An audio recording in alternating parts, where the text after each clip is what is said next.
Hello guys, അപ്പോൾ നമ്മൾ മൊട്ടമാമൻ്റെ വീട്ടിലാണ് കേട്ടോ നിൽക്കണം. മൊട്ടമാമ എന്ന് വെച്ചാൽ എൻ്റെ അമ്മാമ്മ.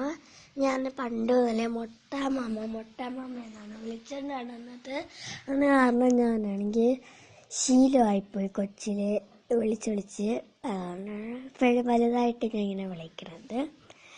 അപ്പോൾ നമ്മളിങ്ങനെ വന്നപ്പോഴത്തേക്കും നമുക്ക് വേണ്ടിയിട്ട് ചക്ക ഹലുവ ഉണ്ടാക്കി വെച്ചിരുന്നു. മൊട്ടമാമ പറഞ്ഞു നല്ല ടേസ്റ്റാണെന്ന്. അതും കൂടിയാണ് നമ്മൾ ട്രൈ ചെയ്തത്. അപ്പം നമ്മളെന്തോ ആദ്യം തന്നെ അമ്മയ്ക്ക് കൊടുത്തു. അമ്മയാണ് എല്ലാം ആദ്യം ട്രൈ ചെയ്തത്. അങ്ങനെ അമ്മ ട്രൈ ചെയ്ത് നോക്കി, അമ്മയ്ക്ക് ഇഷ്ടപ്പെട്ടു. അടുത്ത് രണ്ടാമത് ചേച്ചി, എനിക്ക് ലാസ്റ്റ് വന്നത്. ചേച്ചി അത്ര ക്യാമറയിൽ പിടുത്തമില്ല, അതാണ് ഇങ്ങനെ നിൽക്കുന്നത്.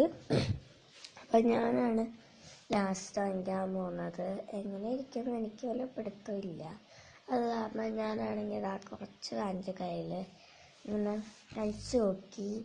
നമ്മളെന്താന്ന് പറയണമെന്ന് പറഞ്ഞ് മൊട്ടമാമ കഴിച്ചു നോക്കി. നമുക്കെല്ലാവർക്കും ഇഷ്ടപ്പെട്ടു. Bye bye. അടുത്ത വീഡിയോ ആയിട്ട് വീണ്ടും കാണാം.